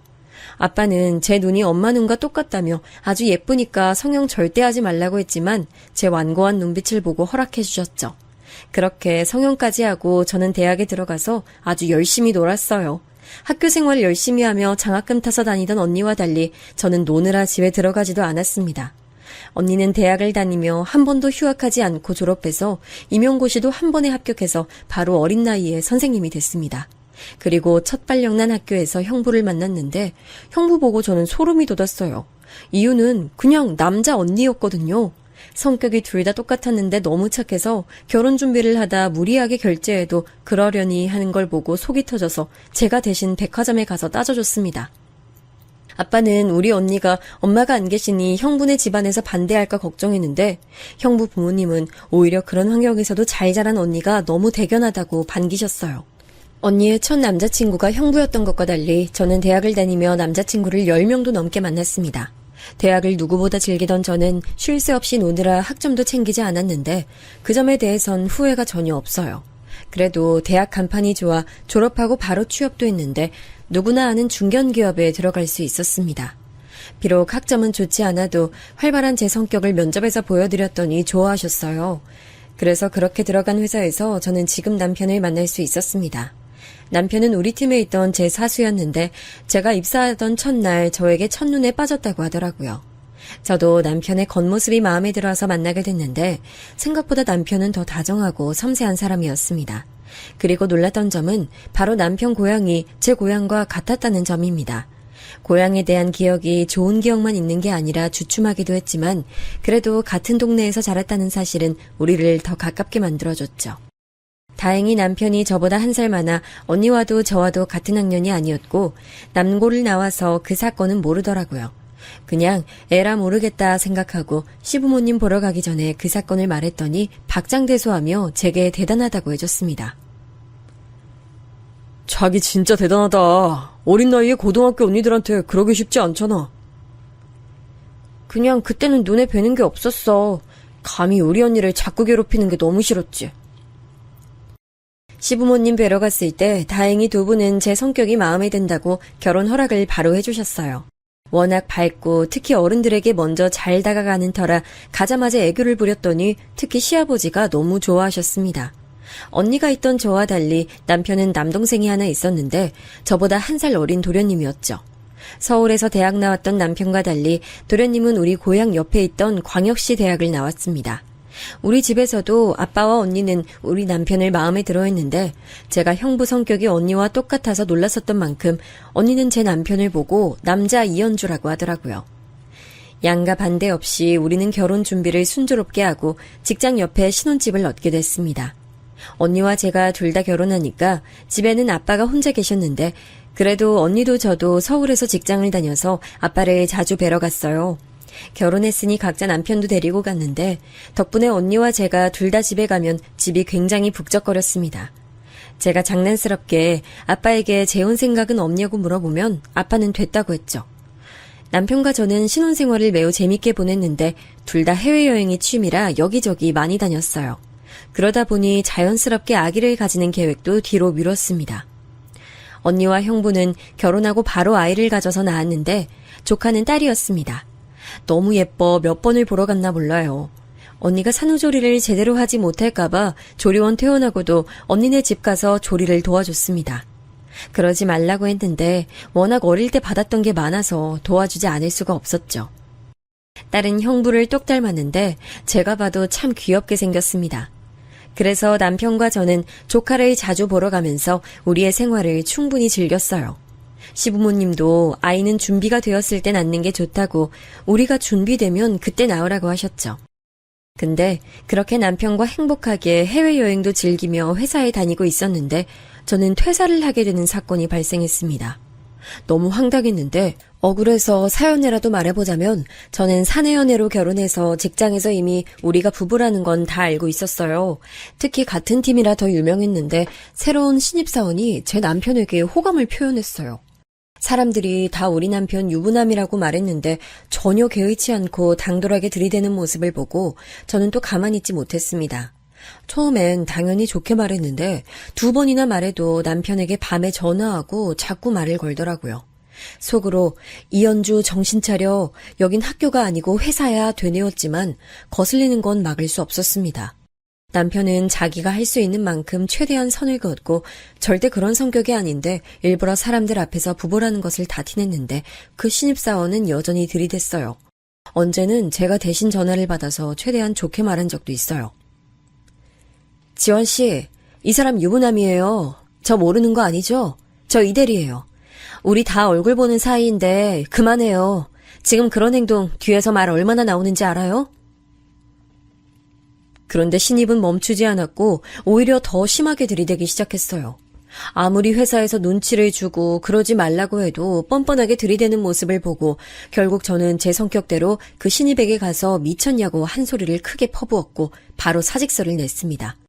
중학생 때처럼 머리채 잡고 바닥에 뒹굴 순 없었지만 그래도 남의 남편에게 뭐 하는 거냐고 따지며 정신 차리라고 쩌렁쩌렁하게 한 소리 했죠. 황당했던 건 제가 그렇게 뭐라고 하니까 신입사원은 사랑이 죄냐고 오히려 따지더라고요. 아니, 이대리가 왜 퇴사해? 지원씨가 나간다니까 그냥 좀 버텨. 몇 주 지나면 사람들 다 까먹을 거야. 팀장님은 제가 퇴사한다니까 말렸는데 안 그래도 사내 연애가 사내 부부로 되고 일하는 게 불편하다고 생각했던 터라 아쉬움 없이 퇴사할 수 있었어요. 그리고 바로 이직하려고 알아보고 있었는데 남편은 제게 그동안 쉬지 않고 회사 생활을 했으니 좀 집에서 쉬는 게 어떠냐고 제안했습니다. 그러면서 조심스럽게 아이 얘기를 꺼내더라고요. 남편의 말을 듣고 저도 아이를 낳고 싶은 마음은 있으니 이때가 기회라고 생각하고 아이를 가질 준비를 시작했습니다. 다행히 아이가 한 번에 찾아와 줬는데 저는 입덧도 전혀 없었고 임신에도 몸이 멀쩡했어요. 병원에서도 저 같은 몸은 축복받았다고 할 정도로 평화로운 임신 기간을 보냈는데 제가 임신했다는 소식을 듣고 시어머니는 직접 오셔서 반찬을 주시고 가셨어요. 제가 다른 건 몰라도 진짜 시댁복은 많은데요. 시부모님은 서울에 오셔도 웬만하면 자고 가지 않으려고 하세요. 아무리 괜찮다 말해도 절대 자고 가지 않고 저 불편할까봐 연락도 잘 안 합니다. 그렇게 저는 아이를 낳았는데 딸이었어요. 언니 자식도 딸이고 제 자식도 딸이라 아빠는 우리 집에 아들 유전자는 없는 것 같다고 웃었죠. 언니는 제가 딸을 낳으니 너무 좋아하며 조카가 입던 옷을 다 물려줬어요. 비싸게 산 유모차도 물려주고 제가 조카한테 해줬던 것처럼 많이 반겨줬죠.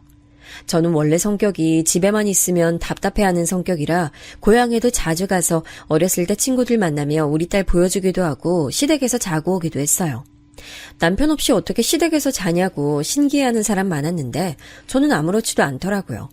고향 친구들 만나서 퇴사하게 되었던 사연을 얘기해주니 이현주 성격 어디 안 갔다고 깔깔대는 모습을 보며 서울과 지방을 오갔습니다. 그렇게 이직은 하지 않고 아이를 키우고 있었는데 시댁에서 좋은 소식이 들려왔어요. 도련님이 결혼한다는 소식이었습니다. 또래보다 살짝 늦게 결혼하는 터라 남편이 걱정 많았는데 도련님은 우리 고향에서 만난 사람과 결혼하게 됐다고 했어요. 남편과 시댁에 내려가서 도련님과 결혼할 예비 동서를 만나게 됐는데 저는 그 동서를 보고 너무 깜짝 놀랐습니다. 혹시 눈치채신 여러분 계실까요? 네, 바로 예비 동서는 박민용 언니였어요. 어렸을 때 제가 머리채 잡고 뒹굴었던 그 언니요. 우리 언니를 자퇴하게 만든 그 주인공이 예비 동서로 들어오게 됐습니다. 원래 제 성격 같았으면 그 언니 보자마자 달려들 수도 있었을 텐데 너무 당황하니까 오히려 몸이 굳어서 움직일 수가 없었어요. 정말 저를 제외한 모든 사람이 웃으며 떠들고 인사하는데 저는 그 모습이 화면 너머로 보는 느낌 들고 이방인처럼 느껴졌습니다. 더 웃긴 건 저는 그 언니를 기억하는데 그 언니는 저를 기억하지 못하더라고요. 아무리 그래도 어떻게 기억하지 못하지 생각했더니 이유는 제 성형이었습니다. 제가 대학 가기 전에 쌍꺼풀 수술을 했다고 했잖아요. 이 수술로 저는 눈매 자체가 바뀌어서 완전 다른 이미지가 됐습니다. 그러고 20년 정도가 지나기도 했으니 얼굴이 변해서 못 알아봤나 봐요.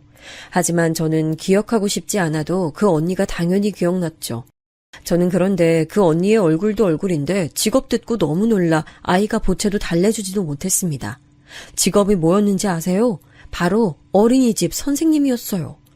저는 그 말 듣고 너무 놀라 사고회로가 정지됐습니다.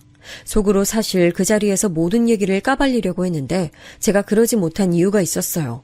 바로 속도 위반으로 도련님의 아이를 결혼식도 전에 임신해서 급하게 결혼하게 된 상태였대요. 그 언니 배 안에는 이미 5개월이나 지난 태아가 있었는데 시부모님이 오히려 반기고 있었습니다. 시부모님은 손주 사랑이 엄청나신 분들이라 우리 딸이 태어나더니 이렇게 좋은 소식이 연달아 온다고 좋아하셨거든요. 저에게 너무나도 잘해주시는 시부모님이 그렇게 좋아하던 게 눈에 선한데 차마 말할 수가 없었어요.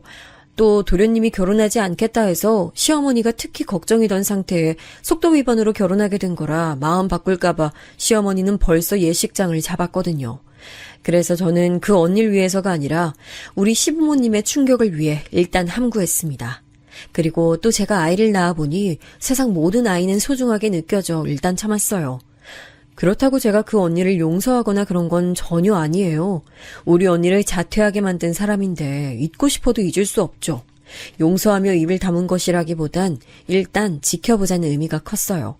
친언니한텐 그 기억 자체가 나쁜 기억이라 말하지 못했고 아빠한테만 살짝 말했는데 아빠도 세상 참 좁다 하더라고요. 남편에겐 말했다가 괜히 시부모님 귀에 들어갈까 두려워 말하지 않았습니다. 그렇게 몇 개월 지나고 서방님과 동서는 결혼식을 올리고 아이도 낳았어요. 결혼식에서 동서 어머님을 뵀는데 그 얼굴을 보니 저한테 경찰서에서 뭐라고 했던 얼굴이 그대로 남아있어 놀랐습니다. 눈도 마주쳤는데 절 전혀 알아보지 못하더라고요. 제가 피해자도 아니고 뭐 잘못한 게 있지도 않으니 당당하게 있었어요. 아기는 성별이 아들이었는데 아무래도 우리 딸과 성별이 다르니 시부모님은 크게 기뻐하셨습니다. 아들이라 더 좋아한 것보단 둘 다 있으니 좋아했죠. 너무나 좋아하시는 시부모님 보며 세상 살며 이렇게 참을 수도 있어야 한다고 혼자 얼마나 돌을 닦았나 몰라요. 혹시나 하는 마음으로 예전처럼 남을 괴롭히는 게 아니고 개과천선하여 다른 사람이 됐을 수도 있다는 희망을 품게 됐습니다. 근데 여러분, 그거 아세요? 사람은 절대 변하지 않아요. 동서는 제 정체를 꿈에도 모르고 있었는데 자꾸 제 심기를 거슬리게 했습니다. 본인의 직업이 어린이집 선생님이니까 자꾸 저한테 우리 딸을 키우는 육아 방식에 대해 참견을 그렇게 하더라고요. 어머 형님, 서연이 저런 행동 초기에 잡아야 돼요. 저러다 큰일로 번지게 될 수도 있어요. 제가 알아서 할 테니까 걱정 마세요. 제 딸이니까 남편이랑 알아서 할 거예요. 기분 나쁘신 거 아니죠? 아니, 그냥 저는 좋은 마음으로 말씀드리는 거예요. 아이에 대해선 제가 전문가니까요. 기분 안 나빠요. 그리고 우리 친언니가 초딩 선생님이라 그런 조언은 이미 많이 받고 있어요. 진짜 신경 안 쓰셔도 돼요. 제가 마냥 바보도 아니고 저는 동서가 밉게 행동할 때마다 받아쳤는데 동서는 그런 제가 마음에 들지 않았나 봐요. 은근 저를 살살 긁기 시작한 것을 보며 저는 어쩜 저렇게 똑같을까 생각이 들었습니다. 그래도 제가 손윗 사람이고 자주 보지 않으니 그걸로 버텼어요. 슬프게도 서방님은 그렇게 능력이 좋지 않아 자가를 마련할 돈이 없었고 시부모님을 모시고 같이 살았습니다. 그래서 저는 동서를 위해서가 아니라 아들 부부와 같이 사는 시부모님을 위해 함구했죠. 동서 얼굴 보기가 싫어 시댁에 자주 내려가지 않으니 시부모님은 걱정하셨고 그래서 명절이나 생일 땐 무조건 내려갔는데 동서는 저를 시간이 지나도 알아보질 못했습니다. 이 웃긴 얘기를 고향 친구들에게 털어놨는데 고향 친구들도 무슨 이런 일이 다 있냐고 놀라워하더라고요. 그러다 사건이 터졌습니다. 그날은 추석이었고 명절이라 남편과 저는 미리 하루 전에 시댁을 내려갔어요. 시어머니가 유독 사과를 좋아하셔서 일부러 내려가다가 사과가 유명한 지역에 가서 몇 상자 샀는데 동서는 그걸 보자 자기 친정에 한 박스 가져다 줘도 되냐 묻더라고요. 저는 마음 같아선 네가 뭔데 가져가냐고 하려다가 딸도 있고 시부모님 눈도 있으니 그냥 대답하지 않고 남편에게 넘겼는데 남편은 그 얘기를 모르니 가져가라고 했습니다. 그렇게 동서와 시어머니와 저는 셋이 앉아서 전을 굽고 있었는데 동서가 자꾸 제가 만든 전을 보고 쿡쿡 웃는 거예요. 사람 기분 나쁘게 하는 웃음 아시죠? 비웃듯 웃길래 저는 그런 걸 또 참지 못하니까 거기서 한판 하게 됐습니다. 왜 자꾸 기분 나쁘게 웃으세요? 네? 아, 기분 나쁘셨어요? 그냥 형님 만드는 거 보니까 우리 어린이집 애들 생각이 나서요. 제가 지금 4살보다 못하다는 건가요? 왜 이렇게 예민하게 반응하세요? 그냥 귀여워서 그런 건데. 너희 왜 그러니? 얘, 그래도 첫째가 손윗 사람인데 그러지 마라. 보다 못한 시어머니가 중재할 정도로 저도 뾰족하게 나갔던 건 맞아요. 제가 사연을 제보하니까 이런 싸웠던 얘기를 자꾸 하게 되는데 여러분, 저 절대 다른 사람들에겐 이러지 않아요. 오해 말길 바랍니다. 저 친구도 많고 사교성도 좋아서 회사 다닐 때도 어른들이 많이 좋아하셨어요. 다만 상대가 우리 언니를 괴롭혔던 사람이니 저랬던 겁니다. 어쨌든 동서는 끝까지 눈을 동그랗게 뜨고 자기는 억울하다고 하는데 그걸 보고 속으로 지금이라도 말할까 말까 진짜 1000번 고민했어요. 다행히 남편까지 부엌으로 와서 저를 달래주어 꾹 참았습니다. 그리고 아이 영향도 큰데 우리 딸이 보고 있으니까 아무리 참지 않던 저라도 아이 앞에선 참게 되더라고요. 이 얘기를 친구들에게 털어놨더니 친구들은 제 성격상 아예 안 참는 건 무리지 물어봐서 웃었던 기억이 납니다. 그리고 동서는 이전까지는 제 나이에 대해 몰랐다가 이 사건을 계기로 나이를 알게 됐어요. 다음 설날이 되자 동서는 제게 자기가 저보다 2살이 더 많은 걸 아냐고 물었습니다. 제가 모를 리가 있을까요? 그래서 그냥 간단하게 알고 있다 대답하고 넘겼어요. 그 뒤로도 알게 모르게 신경전이 계속됐는데 시부모님 앞이니까 꾹꾹 참았습니다. 그러다 너무 짜증나서 결국엔 남편에게 동서가 우리 언니를 괴롭혀서 자퇴시킨 그 사람이라는 걸 말하게 됐어요. 남편은 믿을 수가 없다고 소름 돋는다고 말하며 제게 시부모님에게 말할 거냐고 물었습니다. 고민 중이야. 아무래도 알게 되시면 놀라실 것 같은데 요즘 손주들 보는 재미로 사시는 분이라. 그렇게 말해주다니 고마워. 남편은 제가 말하지 않겠다니까 좋아하는 눈치였어요. 당연히 동서에 대해 실망하고 나쁜 사람이라는 건 알지만 아무래도 말하게 되면 집안에 큰일이 나는 거니까 그 부분에서 조심스러웠던 거죠. 저는 남편 마음은 당연히 이해했습니다.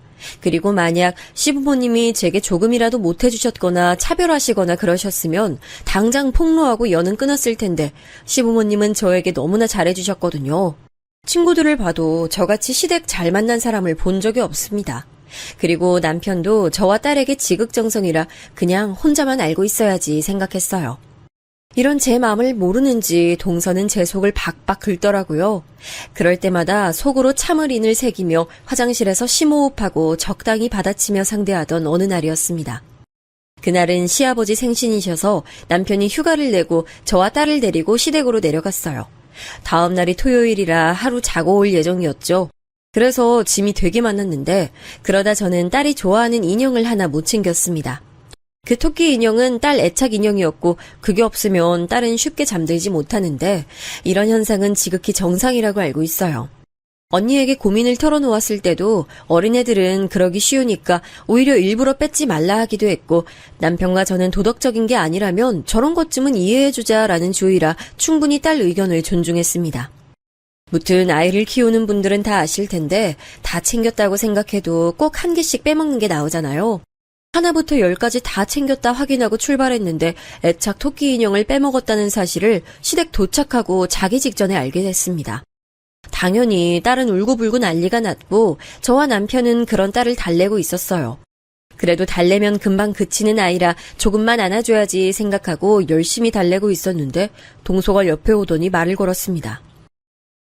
어머, 형님은 그걸 가만히 달래세요? 그렇게 고집대로 하다가 애 성격 망쳐요. 뭐라고요? 우리 딸 교육은 제가 알아서 하니까 동서는 신경 쓰지 마세요. 제가 어린이집 선생님이니까 좋은 마음으로 공짜로 알려주는 거잖아요, 형님. 왜 이렇게 제가 말할 때마다 예민하게 반응하세요?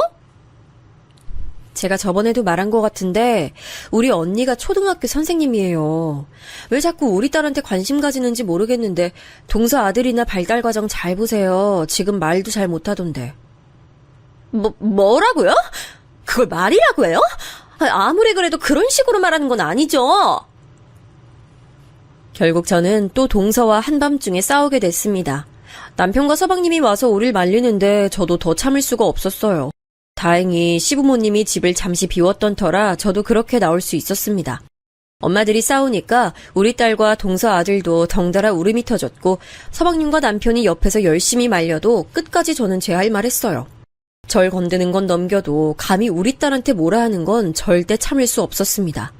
그리고 자꾸 저한테 뭐라고 하는데 사실 막상 동서 아들이 발달은 훨씬 느렸던 게 사실이에요. 무슨 자신감으로 저한테 저러는 건지 좋게 이해해보려 해도 이해가 되지 않았습니다. 남편이 겨우 저를 말려서 진정하고 씩씩대며 잠들고 일어나서 아무렇지 않게 시어머니가 차려주신 아침을 먹었습니다. 그래도 시부모님 앞에선 저도 최대한 성격 누르고 잘하려고 하거든요. 밥 다 먹고 시부모님은 등산 가신다며 나가셨고 제게 서울에 잘 올라가라며 고구마와 각종 나물을 바리바리 챙겨주신 모습에 감동해서 차에 싣고 있었습니다. 서방님과 남편은 아이들을 데리고 놀이터에 잠시 다녀온다 나갔고 동서는 어디 갔는지 안 보이길래 혼자 열심히 부엌과 차를 왔다 갔다 하며 집에 갈 채비를 하고 있었죠. 먼 길을 가야 해서 아이 먹일 간식도 챙기고 아주 바빴습니다.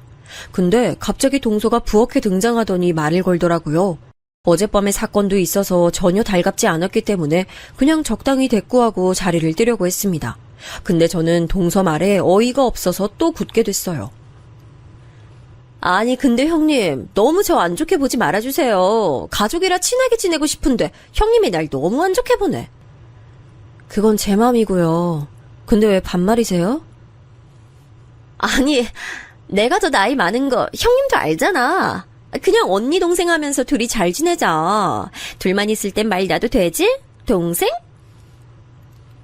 여러분, 저는 진짜 참을 만큼 참았다 생각하는데 어떻게 생각하시나요?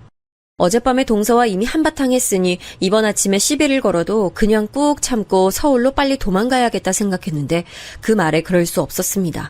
그때 집에 딸이 없는 걸 다행이라고 생각했죠. 이년아, 미쳤냐? 너 따라와. 내가 참으려고 했는데 성격 나오게 하네. 뭐? 너야말로 미쳤니? 동서는 역시나 본인 성격을 숨기지 못하고 지지 않고 제게 따졌는데 저는 그러거나 말거나 동서를 끌고 아무도 없는 창고로 데려왔어요. 역시나 본인 성격을 드러낸 동서는 저에게 어린 게 봐줬더니 지가 누군지 아냐 따지더라고요. 저는 그 말 듣고 도대체 어디서부터 말해야 할지 몰라 고민했습니다. 앞에서 날뛰는 동서를 향해 한번 웃어주고 제 팔을 걷어서 흉터를 보여주며 말했어요. 이거 뭔지 알아? 내가 중학생 때 우리 친언니 괴롭히던 년들 찾아가서 머리채 잡고 뒹굴었거든. 그때 생긴 흉터고 지워지지도 않더라. 근데 당연히 뭐 숨겨야 할 흉터는 아니라고 생각해. 진짜 숨겨야 되는 건 우리 언니 자퇴하게 만든 그 사람들이지. 혹시 너? 그래, 나 네가 교복 자르고 머리 자르고 괴롭히던 이현정 동생 이현주야. 박민영, 내가 네 이름 잊었을 것 같아? 참고로 내가 그렇게 말하던 초등학교 교사인 언니가 네가 괴롭혔던 이현정이야.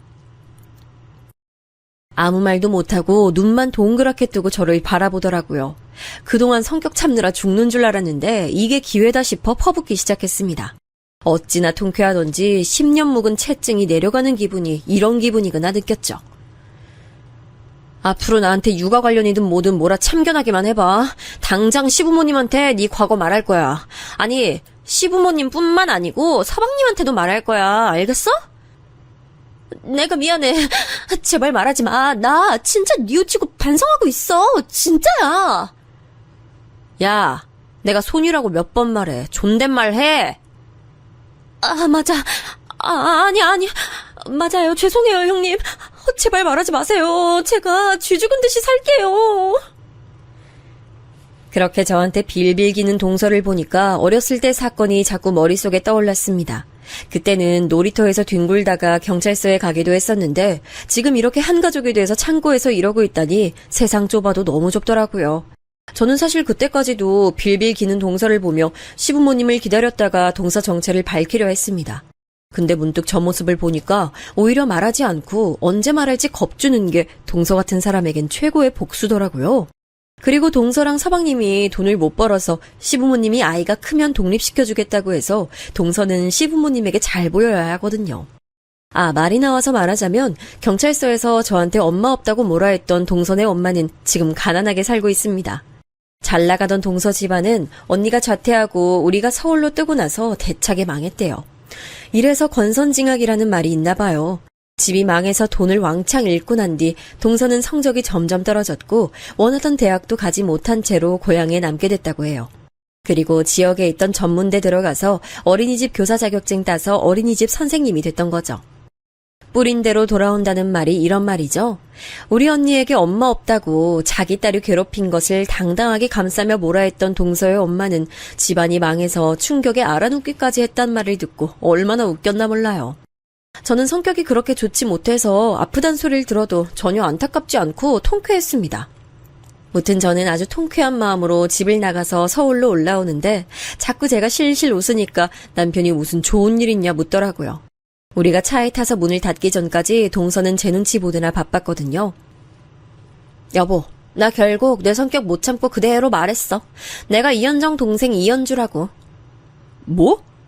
잘했어. 언젠간 밝힐 거였잖아. 부모님한테도 말씀드릴 거야? 일단 아니? 하는 거 봐서? 그래. 원래 그런 건 쥐고 흔드는 게 제일 힘들어. 무슨 말인지 알지? 난 이제 여보 마음 편한 대로 행동했으면 좋겠어. 고마워. 내가 진짜 남편이랑 시부모님 복은 진짜 남부럽지 않게 타고났어. 남편도 제 맘과 같았는지 제게 밝히고 싶을 때 밝히라고 해줬어요. 그렇게 저는 한동안 괜히 시댁에 가서 진지한 척 얘기를 꺼내려고 하면 동서는 똥 마려운 강아지처럼 어쩔 줄 몰라 했는데 그게 얼마나 웃겼는지 몰라요. 내가 너무한가 싶다가도 우리 언니가 당했던 걸 생각하면 자꾸 그런 장난을 치게 됐죠. 언니에게도 박민영이 내 동서로 들어왔다고 했더니 착한 언니는 이미 용서했다고 하더라고요. 우리 언니지만 진짜 천사 아닌가요? 물론 제 마음이 편한 대로 행동하라고 하긴 했지만 우리 언니는 자기가 교수가 되면서 다 용서했다고 해요. 언닌 그러면서 저에게 때로는 용서가 최고의 복수가 될 수도 있다고 하던데 저는 언니와 달라서 동서 반응을 즐기고 있죠. 하지만 역시 동서는 그런 상태가 오래 지속되지 못했습니다. 그렇게 2년이 지났는데 2년 동안 동서는 제 눈치 보느라 바빴어요. 하지만 제가 말하지 않으니 또 속이 편해졌는지 은근 뼈 있는 말을 하더라고요. 저도 어라 싶어서 말할 타이밍 노리고 있던 와중에 드디어 시부모님이 서방님 부부에게 독립할 돈을 주겠다고 하셨죠. 그날은 설날이라 가족끼리 다 모여있던 날이었어요. 전날에 내려가서 미리 준비하려고 남편하고 정신없던 와중이었습니다. 근데 어머님은 형님한텐 얼마 주셨어요? 어?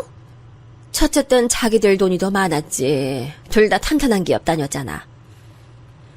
형님은 결혼할 때 돈을 그래도 좀 들고 왔나 봐요. 그랬지. 그래서 첫째네는 자기들이 알아서 잘 살았어. 동서는 저 몰래 시어머니에게 부엌에서 우리한테 얼마나 지원해줬는지 묻더라고요. 그걸 바로 제가 듣게 됐고 그냥 지나가려 했는데 마지막에 들린 동서의 말에 저는 지나치지 못했습니다. 지금은 아주버님 돈으로 살잖아요. 저는 그래서 나가서 돈이라도 버는데. 에이, 살림 잘하는 애한테 왜 그래? 그러지 마라. 제가 어린이집 선생님이니까 조언 같은 거 해주려고 해도 얼마나 예민하게 반응하는지 모르겠어요. 좋은 마음으로 그러는 건데. 자기는 나가서 돈 버는데 제가 집에서 남편 돈으로 편하게 먹고 사는 게 그렇게 안 이꼬웠는지 동서는 시어머니에게 제 험담을 하며 이간질을 시작했죠. 훌륭한 우리 어머니는 절대 넘어가지 않았지만요. 신나게 제 욕을 하는 동서에게 다가갔더니 동서는 눈에 띄게 당황했습니다. 역시 사람은 변하지 않는다고 깨닫고 시어머니에게 태연하게 말을 걸었어요. 어머니, 혹시 기억하세요? 저 이 상처 어떻게 생겼는지요? 왜 우리 언니 괴롭힌 애 때리다가 이렇게 됐다고 했잖아요. 형님! 아유, 깜짝이야. 넌 왜 소리를 질러? 어머님, 그 당사자가 누군지 아세요? 형님, 제가 죄송해요. 그거 동서예요, 어머님. 우리 언니 괴롭힌 사람 이름이 박민영이고 바로 동서가 그 사람이에요. 뭐라고? 그게 정말이야? 말 그대로 제 말에 시댁은 왈칵 뒤집혔습니다.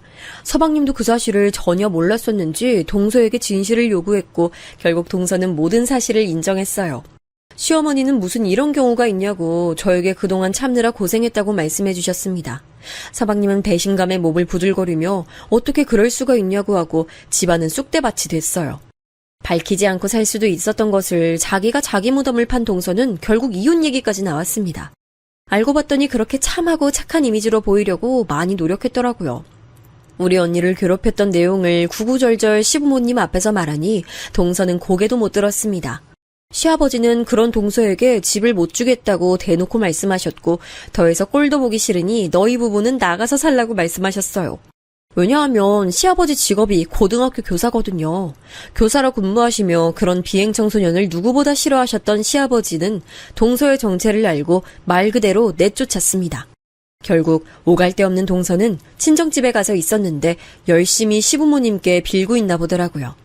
시부모님은 지금이라도 말해줘서 고맙다 하셨고 저는 더 통쾌하게 이 사건을 마무리했답니다. 언니에게 말했더니 본인은 용서했지만 그래도 너무 수고 많았다고 역시 동생밖에 없다고 했어요. 저는 뿌듯하게 모든 사실을 털어놓으니 얼마나 마음이 편한지 모르겠네요. 제가 준비한 사연은 여기까지인데 어떻게 들으셨나요? 저는 살면서 이렇게 통쾌한 적이 있었나 싶을 정도로 행복했습니다. 제 사연 들어주셔서 감사합니다. 여러분 행복하세요.